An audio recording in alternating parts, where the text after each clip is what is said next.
Bonjour tout le monde, une nouvelle vidéo pour parler d'un sujet important et un petit peu tabou quand même en France parce qu'on n'a pas trop l'habitude de parler d'argent, mais pourtant c'est un sujet important. Qui gagne quoi sur un livre? Alors moi je suis économiste, donc j'ai pas de problème à parler d'argent, j'ai écrit des livres d'économie, j'ai écrit des livres sur la finance, je n'ai aucun tabou là-dessus. Alors, prenons un livre comme celui-ci. Livre d'Arthur Saint-Servant, Au petit bonheur ou l'anatomie de la marguerite. C'est un livre standard que nous avons édité, qui est vendu 12,95 € TTC et qui fait 160 pages. Qui va gagner quoi? Bon, déjà 12,95 €, ça fait 12,30 € hors taxe. Parce que, évidemment, il y a la TVA qui est de 5,5 sur le livre. C'est déjà pas mal qu'elle soit à 5,5. Sur la plupart des produits, c'est 20%. Faut le reconnaître. Donc, les produits culturels bénéficient d'une exception de TVA qui est à 5,5. Donc, ça fait 12,30 €. Sur ces 12,30 €, eh bien, il faut savoir que le libraire, que ce soit Amazon, que ce soit la Fnac, que ce soit Cultura, que ce soit votre petit libraire du coin, il prend en moyenne, je dis bien en moyenne, dans les 35%. Entre 33 et 40%, on va dire. La fourchette est assez étroite. Ça ne dépasse pas 40%, c'est rarement moins de 32-33%, quasiment jamais moins. Donc, on va dire en moyenne 35%. Donc, 35% sur un prix à 12,30 €, eh bien, ça fait 4,30 € déjà. Ensuite, le distributeur. Alors, c'est quoi le distributeur? Vous entendez parler peut-être de la Sodis ou de Hachette Distribution ou de Interforum. Tout ça, ce sont des sociétés de distribution de livres qui font de la distribution, qui font non seulement l'acheminement vers les librairies, mais aussi qui font le référencement sur les plateformes Internet.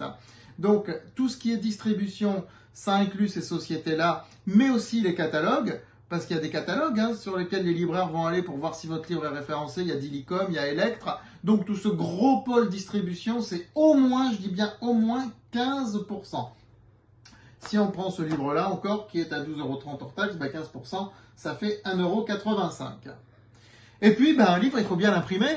Il sort d'une imprimerie, les imprimeurs ne travaillent pas gratuitement, donc un livre comme ça, alors c'est en moyenne 2,50 € d'impression.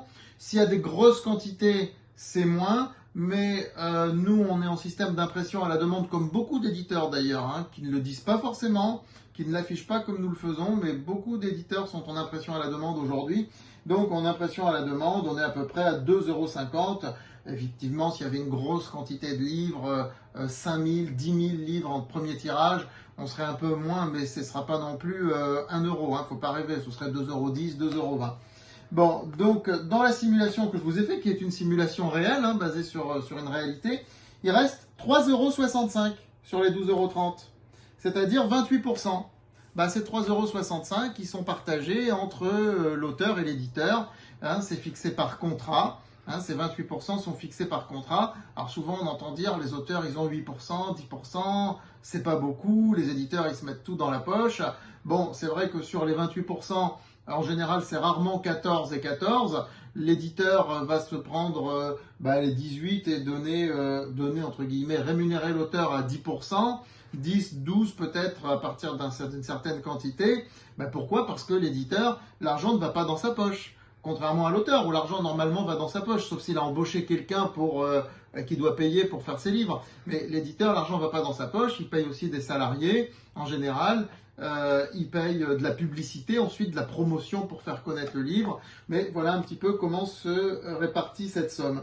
Voilà, donc en espérant que cela vous a aidé à comprendre un petit peu la répartition à la fois des coûts et le partage du gâteau, en fait, véritablement le partage du gâteau sur un livre. Alors là, j'ai pris un livre standard. Il faut bien savoir que lorsqu'il y a des pages couleurs, ça coûte beaucoup plus cher à imprimer.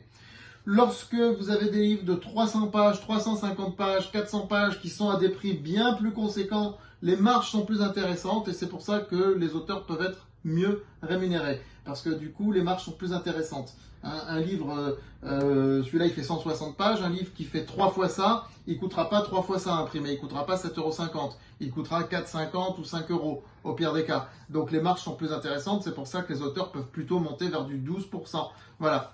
Voilà, donc un petit peu ce point sur l'économie du milieu du livre. Encore une fois, ce sont des chiffres en moyenne, hein, tout ça.